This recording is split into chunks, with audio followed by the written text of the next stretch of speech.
my memory I will always see Charlestown that I have loved so well, where we played half-ball by the old Wiggy's wall, watched movies at the Hippie under the elm. Hi, and welcome to Charlestown and Beyond as we celebrate Irish History Month. It's so good to see you. Glad you're back with us. I am Kathleen Mavoiding Cookie Whalen Giordano, and it's my pleasure to be here with a very special guest today to talk about all that is Ireland. You're going to love this guy. He lives in Charlestown. He is a former state representative. He is, well, let me just turn it over to him and let him talk. Gino Flaherty. Hi, Kathleen. What a thrill How are to you? have you it's here. Good to see you. It's great to be back, and wonderful to see the folks that help you put on this show isn't here. this great? Say What a a quick great hello crew. to them, and Yeah. It's always nice to see that this is still going on, and I'm delighted to see you. Happy St. Patrick's Same Month. to you. Month, Irish month. You know, we deserve it. We deserve a whole year. But, gee, I'm so thankful to you for finding the time to come over here. Sure. I was thinking about doing an Irish History Month, and I'm saying, oh, who can I get? And then this bulb went off in my head. The most Irish man I know, and he's a good friend, and he's a good friend of Charlestown, and everybody loves him. And Gino Flaherty said yes to me. He'd love to do it. No, it's a pleasure to do it. And, you know, I remember when I was younger growing up, and I would go to different events, whether it was a lecture or, you know, a musical display or something like that associated with Irish art or culture. And I'd sit in the audience, and somebody would be talking about something, and I would say, well, I know something else about that. So there's always someone out there that knows more. There's always somebody out there that, well, that, you know, and I appreciate that. I just through my own experience in my life, the way that I was brought up, I have my own sort of take on things and have paid attention to things over the years. And a lot of history and musical events and the like have always been of great interest to me. Yeah, and it comes across. It comes across. When did your family come to America, and where did they come from? So my dad is from a little village called Lixnaw, which is about 12 miles outside of Tralee. Tralee is the main city in County Kerry. As you know, in Ireland there are 32 counties in the Irish Republic. Some will say 26, but there's 32 counties in Ireland. And County Kerry happens to be one of those. You're a Kerryman. I'm a Kerryman, yes. Yes. And my mom is actually from Tralee, from the town. Oh. And coincidentally, in that part of the world, if you're from the town, if you're from Tralee, you're known as a townie. So she was actually known as a townie. Love it. Love it. Growing up over there. My father was a country boy. He was from the country. In Lixnaw at the time, which is very, very different today, but my dad was born in 1931, so he grew up sort of the pre-World War II era. Things in Ireland weren't the greatest in terms of the economy. Our greatest export at the time was still our people. And a very close trading relationship with, obviously, with Great Britain, our largest neighbor next door. And my dad grew up in a time period where out in the country things were still, you know, you sort of see John Wayne and Maureen O'Hara and the Quiet Man. You know, you still had the farms. It was a very rural area, a lot of cattle, a lot of sheep, a lot of farmers doing the milk runs in the morning, and all of those things. And some of that is still actually there in parts of rural Ireland today in 2019. That's amazing. Yes. So when did they come here? Did they come married, or did they meet here? My four older brothers, I'm the youngest, were all born in Ireland. I'm the only one that was born in the United States. So my dad came here with my mom. Well, he came first and sort of set everything up. Which was the tradition? It was the tradition, and not only that, but folks that were from no different than the other ethnic groups that are with us today, they tend to go to where their friends went or their family members. So when my dad came first, it was through a connection with Kerry people that were already here, had already sort of established themselves. They knew sort of where to refer work and where to live and the networks of where they get together to socialize. So my dad came first. My mom came a little later, about 1964, and this was with my 4 older brothers. So all of them came in tow. Some of them still have their green cards that they were first issued. Oh, wow. And I was born, I'd like to say, a happy surprise in 1968. There's 5 years between me and my brothers. They were sort of all in a row, and then I'm the American surprise. So along I came in 1968. 1972, when I was about 4 years of age, my uncle, my granduncle, my father's uncle, he still lived in the old family farm out in Lixnar. He passed away. So my father went back to Ireland to sort of tend to the affairs. He was never going to be a farmer, was never going to take care of the farmland. So he went back, and wouldn't you know, the family over time ended up going back with him as well. So I spent my kindergarten years through 4th grade in Tralee in County Kerry. I went to the Christian Brothers School, which is My a very... grandfather went to that school. Yes, Yeah. well, he must be a tough guy because those Christian Brothers were tough. He was a decent, honest man. Yes, well, that's a nice way to put it. And he was a longshoreman, You've so he become was far tough. more diplomatic than I, that's for certain. I will tell you, my hands remember the Christian Brothers. And I will tell you this, after all these years, I will make a confession to you online and whatever it is live, that every one of those wallops that I received, I deserved from those Christian Brothers. But they did a great job, I think, in instilling a work ethic and gave me a great foundation that only later in life sometimes do you realize these things. Isn't that the truth? Yes. Yeah. So then we came back to the U.S. Didn't come straight to Boston. Most of the Kerry folks that were friends or associates of my family actually went to New York City. Most of them were in Hell's Kitchen, which is on the west side of Manhattan, and a lot of them were up in Inwood, which is a neighborhood at the very tip of Manhattan, the Good Shepherd School, where I ended up going to.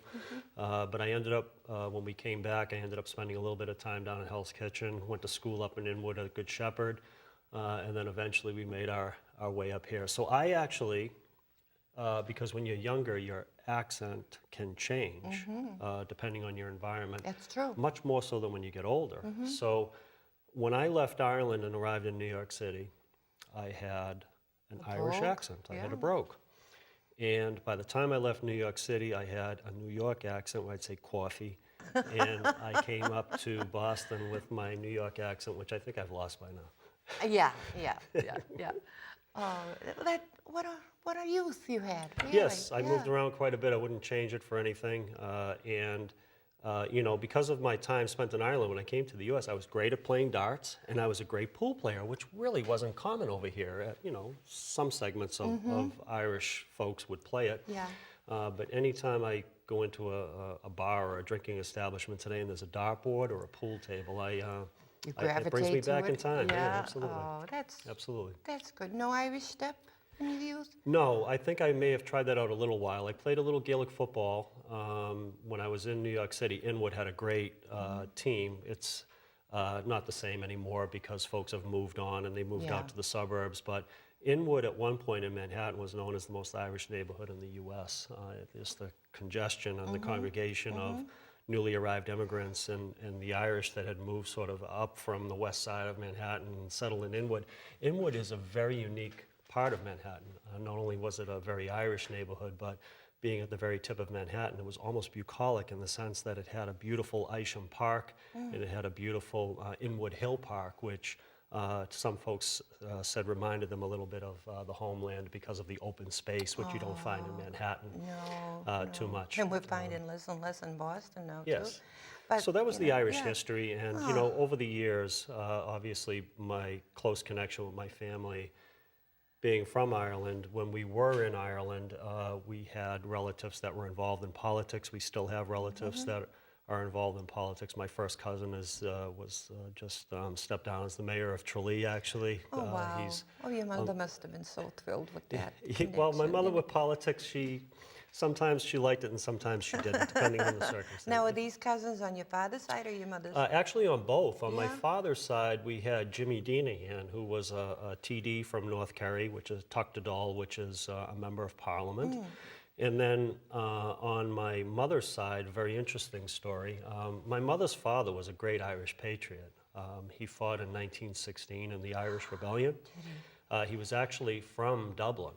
He wasn't from Kerry.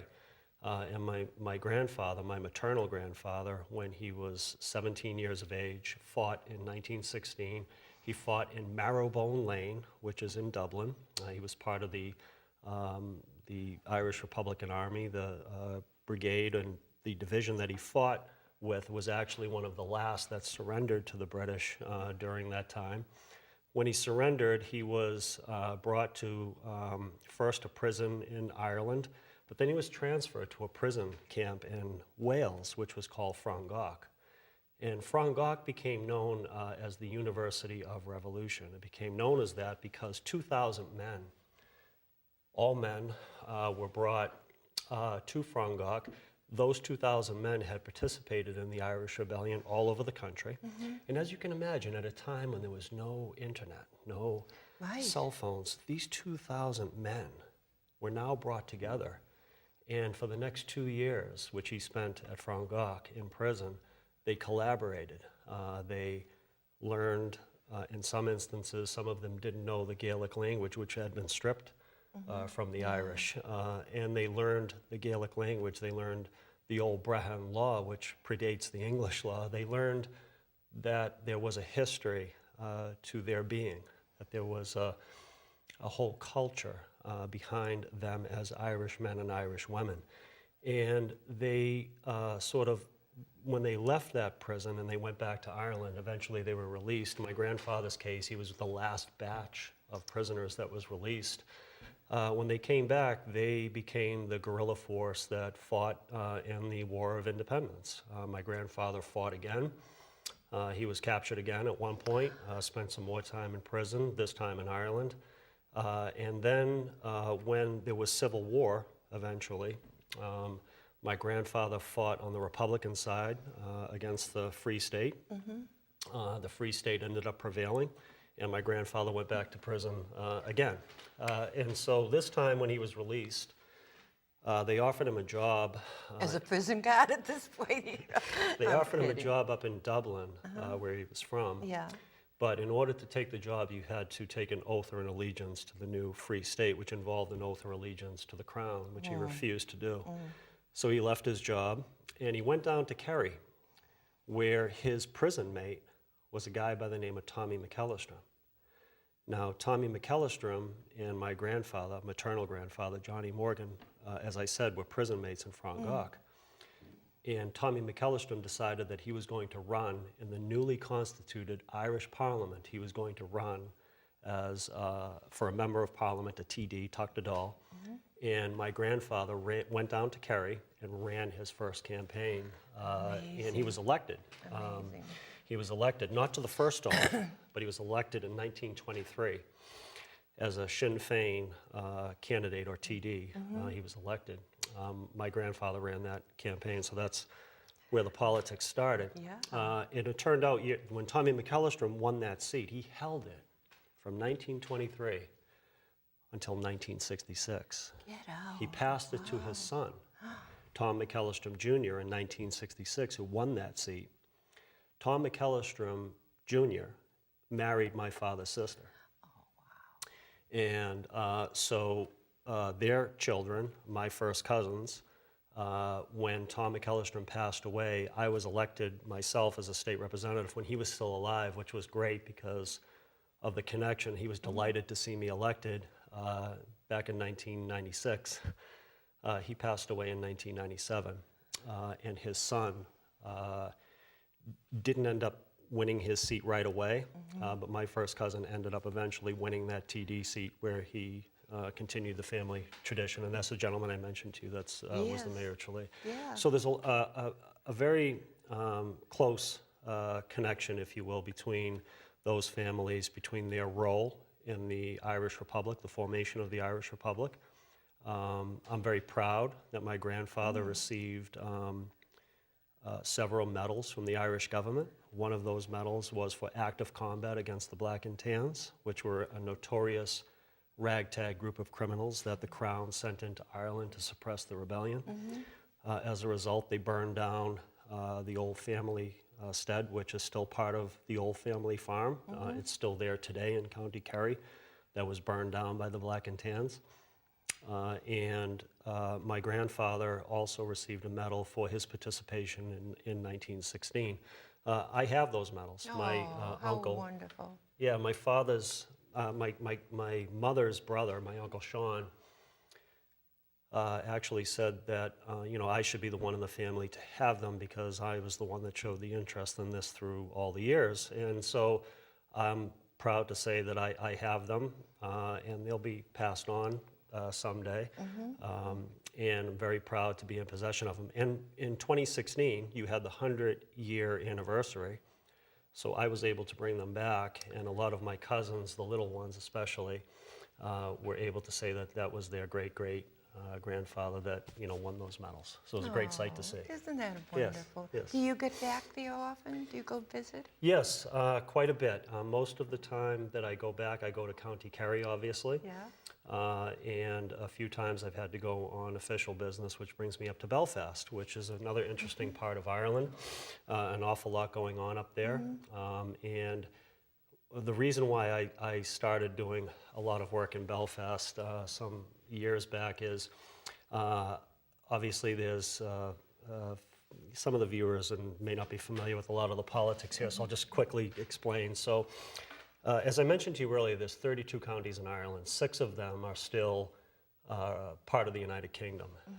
And so Belfast happens to be in one of those counties that is considered by some to be part of the United Kingdom, and some would consider that to be on the island of Ireland, and hence want a unification to happen at some point. I'm simplifying everything, and I apologize for that, but for time purposes, Yes.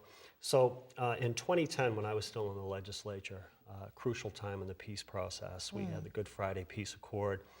People might be hearing some of this because of Brexit and everything going on right now. Yes. But because of the Good Friday Peace Agreement, it's important to keep initiatives going, to keep people working, to keep them interested in other things than going back to separation and going back to times that weren't good in the north of Ireland at all. So in 2010, I was able to convince the Boston Bruins to stop in Belfast and play an exhibition hockey game Wow. against. Wow. I'm well, really no, it impressed. wasn't- Imagine that. No. Wow. It wasn't. It was Irish luck, right? Well, there you go. Which is another thing we should get into, because that was an easy way for people to ascribe the hard work that the Irish engaged in when they came to this country. That's true. And some folks were able to write it off as luck. So one thing we should always remember around St. Patrick's Day, and one thing that I was always taught in my household to remember around St. Patrick's Day, is that it's not about the revelry associated with green beer or plastic leprechauns. There is a deep history and tradition. There is a language that goes back a very long time, a language that was brutally suppressed. It wasn't the famine. It was a great hunger.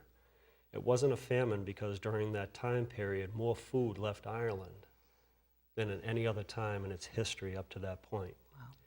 The Victorian era, if you will, had a very callous policy of people should fend for themselves and pull up their own bootstraps, and literally they allowed thousands and thousands of people that, right or wrong, they had care and custody of in terms of a sovereign with a population of people, and they allowed them to die and to starve and to perish.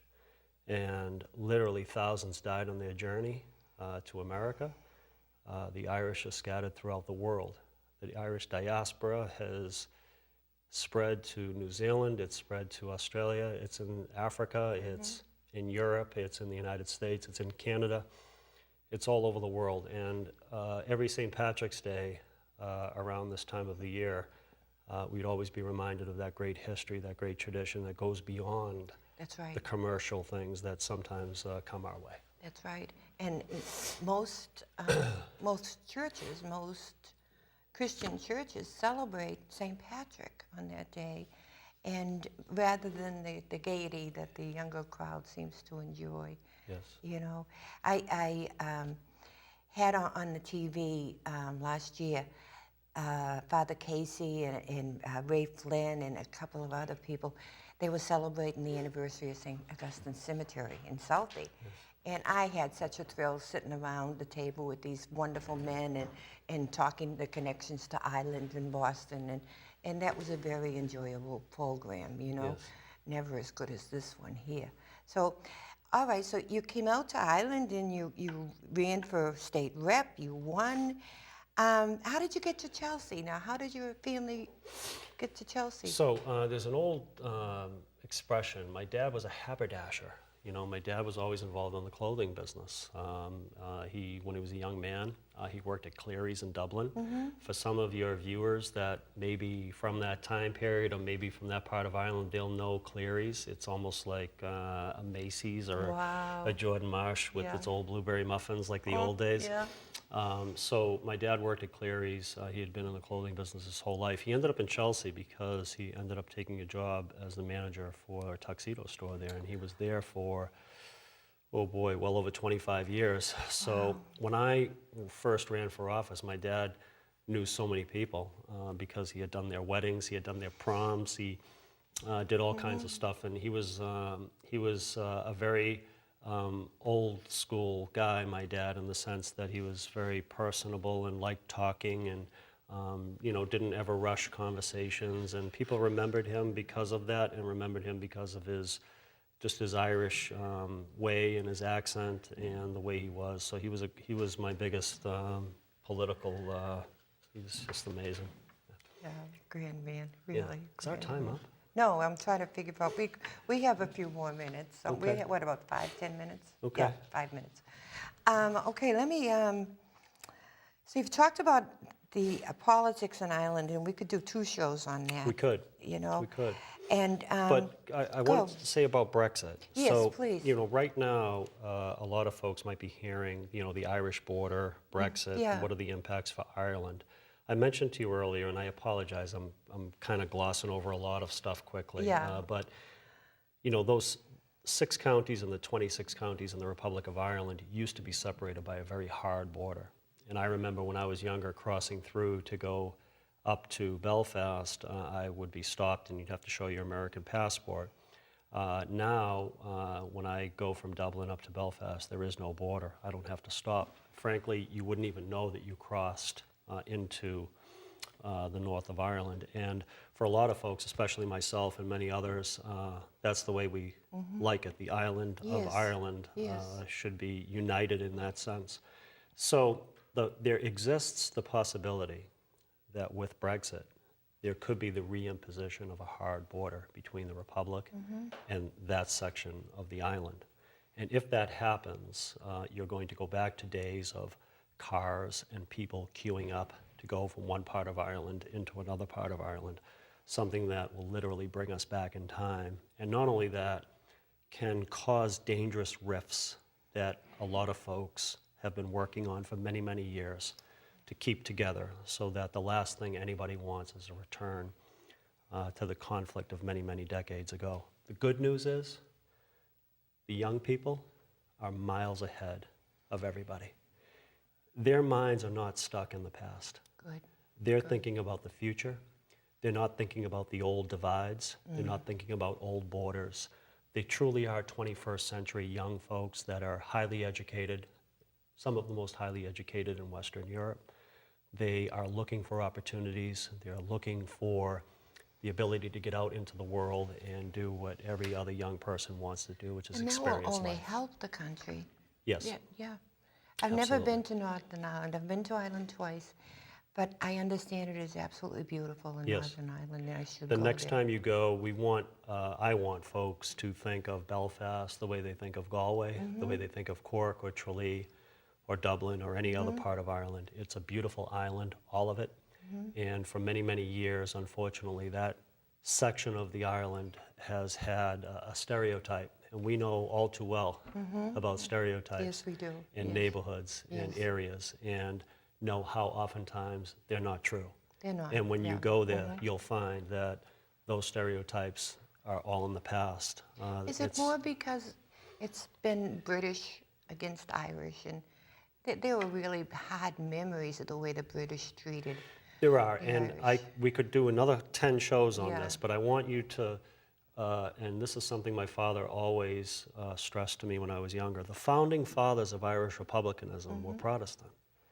So Wolfe Tone and Roger Casement and these other heroes that you hear in Irish history of trying to gain for Ireland self-rule and sovereignty happened to have the religion of being Protestant. So very clearly an easy way to, in a very simple way to explain the situation is obviously the majority of folks that want to retain the union with England are unionists, and they happen to have a religion of being Protestant. And the majority of people that are nationalists that want to unite with the Republic of Ireland, majority of them happen to be Catholic. But that religious Protestant versus Catholic shouldn't necessarily describe the whole situation, because the history, you have wonderful examples of Irish Protestants leading the cause for Irish independence. So wonderful. that's something That's that good to know. should be explored, and there's plenty of books to read on this stuff. What are you telling me? I have 1 minute left? And so in the last minute, I will tell you that there is so many examples of Irish history that you can read, amazing exploits. One of them is To Hell or Barbados, which talks of all the Irish that went to the West Indies as indentured servants, and all of the Irish that went to New Orleans, died by the thousands building the canals. There's plenty of literature out there in today's day and age, as folks are figuring out identities and taking DNA tests and doing all of this stuff. It's all good. Yeah. Learn your history. There's Right. plenty to read. And in Gaelic, for now, I will say to everybody, which is a very nice way of saying goodbye, slán go fóill. And thank you very much for having me. Oh, thank you so much for being here with us today, Jean. I'll have to have you come back sometime. I'll get you for another half an hour. And tremendous, Okay, tremendous. great to be here. Oh, thank you, Jean.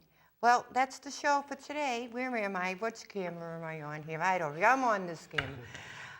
This has been so enjoyable for me, especially my great friend, our great friend, Jean O'Flaherty, sharing everything with us. But just to celebrate everything Irish. And I wish every one of you happy Irish History Month, whether you're Irish or you're not. You know, everybody loves to be Irish this month. So enjoy it, and enjoy it all year long. And until next time, Charlestown, take care of each other.